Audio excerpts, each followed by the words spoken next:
Before we get into this message, how about you subscribe to the channel, hit for all the notifications for this proper game, like, comment, and share.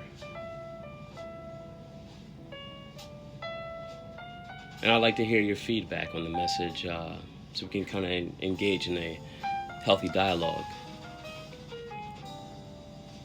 Today we're actually going to tap into the third installment of Scripture, a Game, being wise as the serpent. I actually did a segment, and in my previous videos, it might have been my second one on being as wise as the serpent. It feels like we're going to kind of get a little bit more into it with this one and give you another side of the meeting. Okay? So what does the serpent represent in the Bible and through other ancient books, philosophies? They all connect to the one thing. Now, what I'm going to tap into is the spiritual meaning for serpent, because the spiritual meaning for serpent is fertility and rebirth. Now, through the Abrahamic traditions, the serpent represents sexual inhibitions and liberty. So make sure you actually go back and look at the chapter and the beginning, where the dialogue between the serpent, Eve, makes more sense, right? And even what Adam was providing, because the thing is, Adam provided a lifestyle. The serpent provided a program. And that was one of the key ingredients to that program, right? Now, because the serpent had power, and his power was found in his energy, and that was released through his conversation, through a deep concentration of self. That's why I always talk about meditation, because meditation is basically channeling your energy and putting it in its proper place, being in tune and in line with your vibration.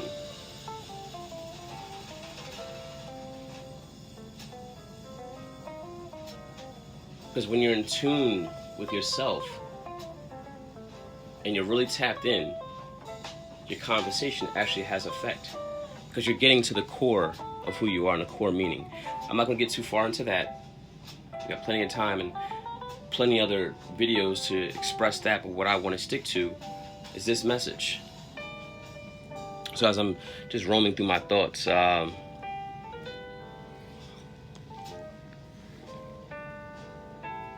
going back to my title, being as wise as the serpent. Now this means to be marked mentally and subconsciously with a deep understanding of an issue by exercising or exhibiting sound vibration or sound judgment. See, for a man to be wise, he must think over his doubts, meditate over his truths, and ponder over his revelations. And be careful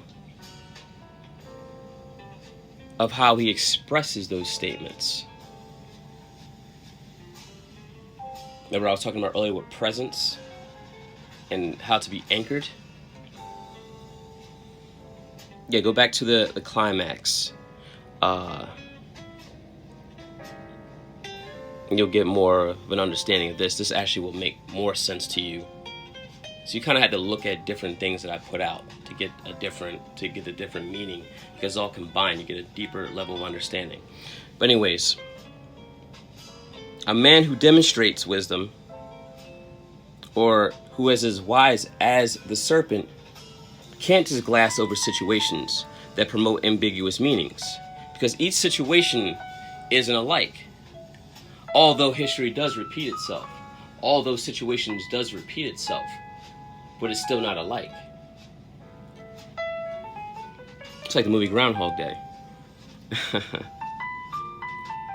Now, why do you think Jesus mentioned be as wise as the serpents? Now, what do you think he was trying to convey? Now, you would associate a serpent and darkness, and you're absolutely right in some aspects. Now, what he means by being as wise as the serpent is basically being able to see cold truth and to carry yourself in cold truth. In darkness, by seeing the light through it. Because if you think about it, the serpent lives by superior level of wisdom. Just like they said in Matthew 10:16. So we should, carefully observe the serpent's nature. Because the serpent was very wise in his calculation and movement. And you look at the serpents that still exist right now. They're very calculating, they're very wise in their movements and surviving and duplicating in spite of being disdained towards other animals and towards humans. See, but the thing is, they're disdained, but they're also admired at the same time. That's what wisdom is, right? Now just think about it. Why does anyone fear snakes? Now, would you not want the wisdom that would cause people to fear you and to treat you with a proper level of respect? It's a good question, right? And don't you want to discover the wisdom that can make you prosper in the face of strong opposition and hatred?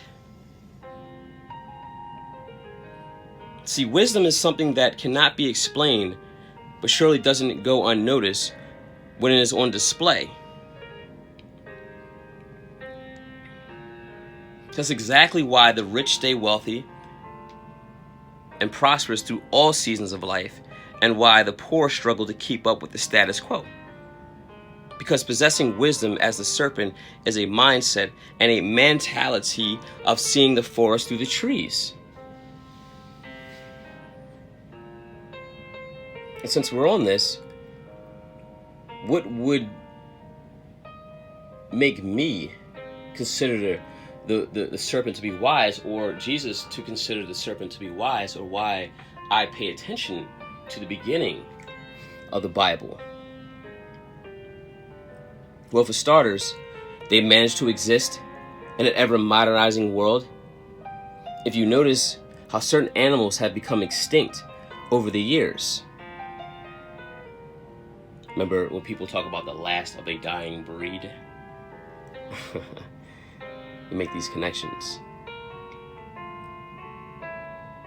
Or the fact that they've managed to prosper in spite of everyone blatantly hating them. Ain't that right, black man?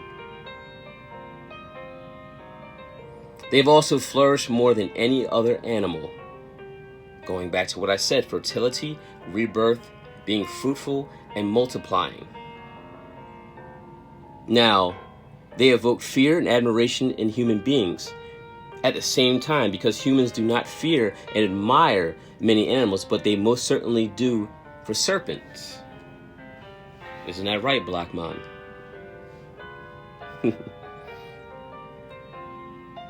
Serpents are considered to be wise because their level of adaptability through any terrain, on land, sea, and even air, if you think about it. Black man. Now you're starting to realize that the book isn't a book about religion. The book is more so a book about our culture. And we've been hoodwinked, bamboozled, set astray, and misled. Now, our enemy didn't mislead us. We misled ourselves. Because we were chasing after what we lusted. So you can't want something without being lustful for it. And you can't be deceived without wanting something. You can't be deceived unless you're chasing after something, right? Now, I would say something is worthy of chasing after is your oneness with Yah, your creator.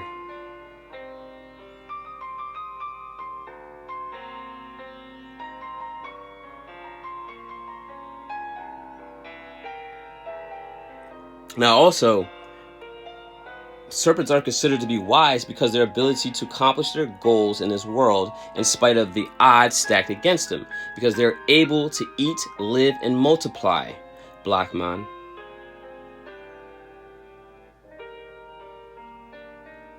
Just want that to breathe for a second. And get this, black man. The serpent can be found anywhere, in any environment, but other animals can't. And they are all on the brink of extinction, except for the serpents. Look at us. We were here before Columbus. We were all throughout all aspects of the world. They've colonized and whitewashed us throughout the years, but everything begins and ends with us as the Alpha and Omega. Man, I'm telling you, the Bible gives you so many jewels. You just have to pay attention. Black man.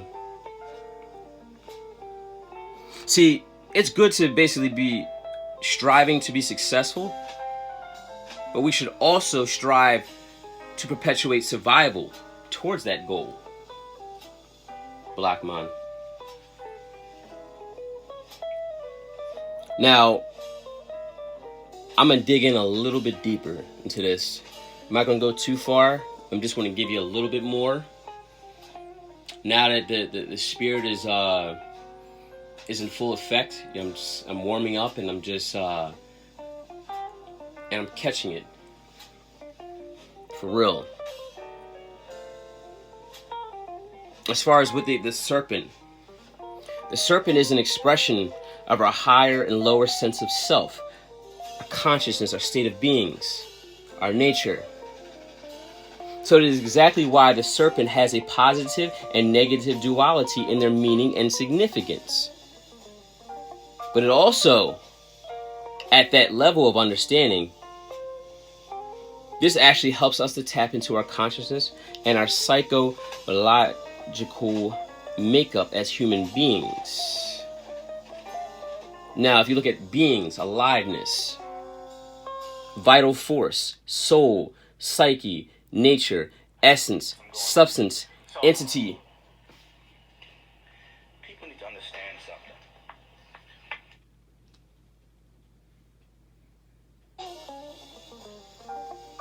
Yeah, the devil is busy.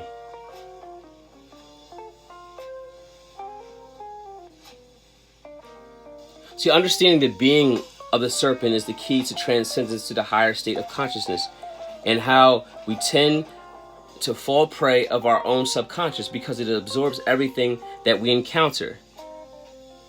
Now, through the serpent, we can find wisdom to overcome our lower frequency and vibration of self, the lower vibration of self. Because at the core level, the serpent is a statement of rebirth and renewal. As I've said before in the beginning, as I've said before in other drops, just as the serpent sheds his own skin, so do we, when we defeat our old values and old childish mindsets that no longer serve us, and to develop better ways of living in survival.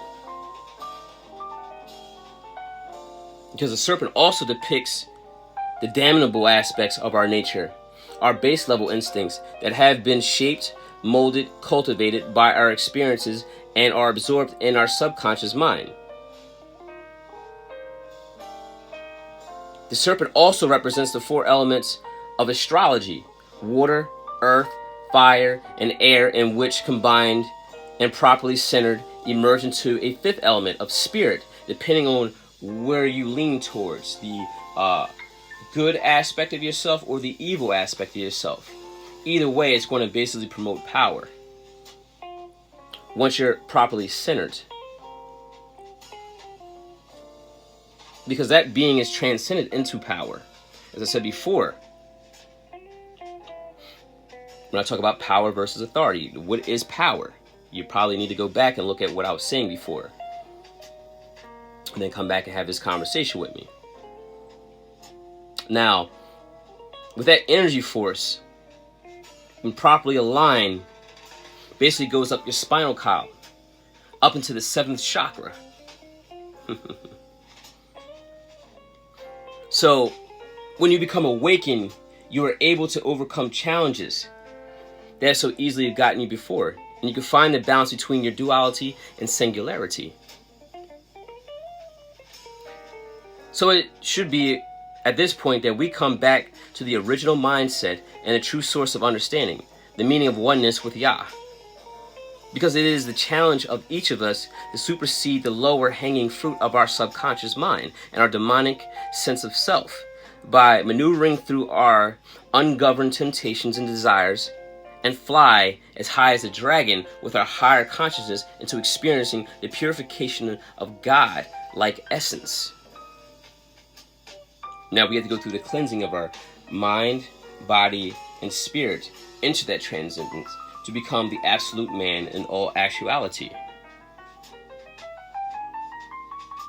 That is when we connect our human spirit with the divine spirit, the true source of our nature. Because we are the resource in nature, but He is the source of our nature.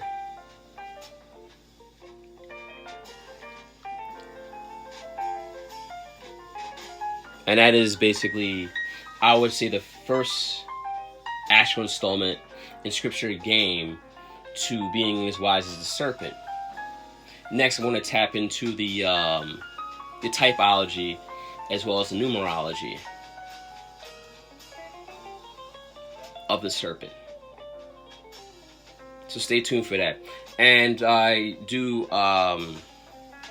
apologize for the hiccup. I have my tunes playing, and my hands didn't even touch it, but the devil is definitely busy, and he's trying to distract the message from me. But as you see it, the spirit is willing, and I was able to cancel out my flesh. I basically had to overcome a challenge while presenting this to you. So stay blessed and stay tuned for more Wisdom Keys by Ice Turner.